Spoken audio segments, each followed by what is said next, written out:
Curlick and sharing with you, Deputy Connolly. Thanks for the opportunity to speak briefly on my colleague Deputy Collins' important private members' bill, the 35th Amendment of the Constitution, Water and Public Ownership Bill 2016, number 2 bill. I want to first of all, of course, warmly congratulate Deputy Collins on her great perseverance and determination in bringing forward the bill to ensure that our national water supply and infrastructure will remain forever, as the amendment would state, in public ownership and management. Deputy Collins, of course, was a leading candidate who stood on the Right to Change platform in the February general election. A key commitment of that platform, supported, of course, outstandingly by the Mandate and Unite trade unions, was to abolish water taxes and ensure through a referendum that our water services infrastructure remains always in the ownership of the Irish people. I'm proud to stand beside Deputy Collins on the Right to Change programme, and I'm delighted that her bill to amend the Constitution hopefully will be now accepted by Dáil this week. As a Right to Change, I've always strongly opposed water taxes and charges, Corla, and as a Right to Change elected representative, I supported the Right to Water campaign since it sprung up from our communities.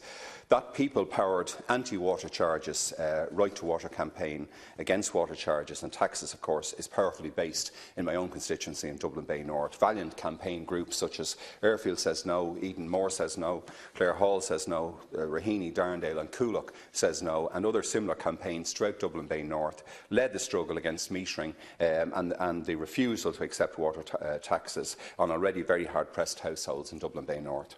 Hopefully, the final abolition of those charges will be given a huge boost by the adoption here today of the 35th Amendment of the Constitution Bill. Indeed, many of us, of course, elected here today, including some so-called independent members of government, were elected by the people on an anti-water charges platform. And of course, I've never heard any of the 158 of our deputies expressing an actual desire to privatise water, though of course many have been complicit by setting up structures, and particularly Irish Water itself, by allowing it therefore to become more possible via the establishment of that national company and the installation of meters.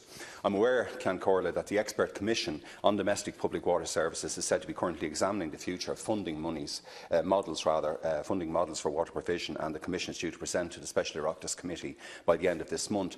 But I feel the Commission is only another kick the can down the road exercise, so typical of this minority government. Its terms of reference are very restrictive and unclear. In reality, it's another device to frustrate the will of the people, so clearly expressed in the general election this year, that they want water taxes on households abolished and our water services infrastructure retained forever in public ownership.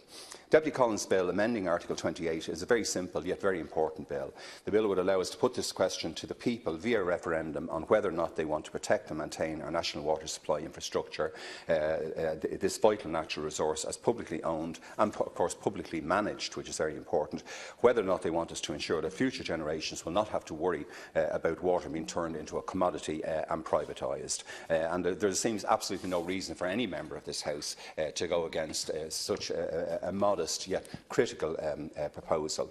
I believe, of course, also the electorate will overwhelmingly vote in favour of keeping water in public ownership when this bill progresses through the Oireachtas and when we have the referendum. And even I think the small numbers who were not opposed to water charges would be opposed to the possibility of our water becoming a commodity and a cost for households. For example, a poll earlier this week by the journal.ie showed again how profoundly opposed to any privatisation of our public water system are the Irish people.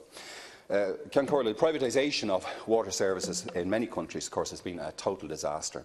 The Thatcher era saw water being privatised in the UK in 1989, a move that's produced ongoing problems and controversy. When such a vital resource is commodified, of course, it's led to cut-offs for non-payment. The English had to bring in special legislation to stop that in the mid-late 90s, increasing prices, of course, and tariffs, and massively growing profits. In the UK, water charges increased nearly 50% in real terms in the first decade of privatisation. Operating profits of companies like Anglia Water, that did some of the work for Dublin City Council and some of our local authorities, and Scottish Water rose nearly 150% in the same period.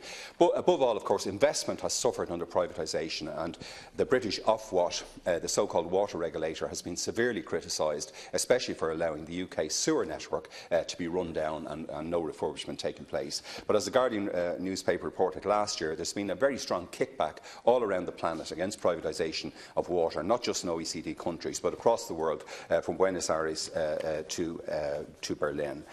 So since the disastrous privatisation of water in other jurisdictions includes PPPs, management and lease contracts, it's important that Deputy Collins's constitutional amendment includes the protection, management and maintenance of the public water system, and that all of these elements of the national water system remains in public ownership and public management. So I want to commend again my colleague Deputy Joan Collins for bringing forward this very important bill before us. Very happy to support it, and it's now unlikely to be opposed, of course, by the government or Fianna Fáil. I think I urge the government to ensure its passage through the Oireachtas as soon as possible. Thanks again.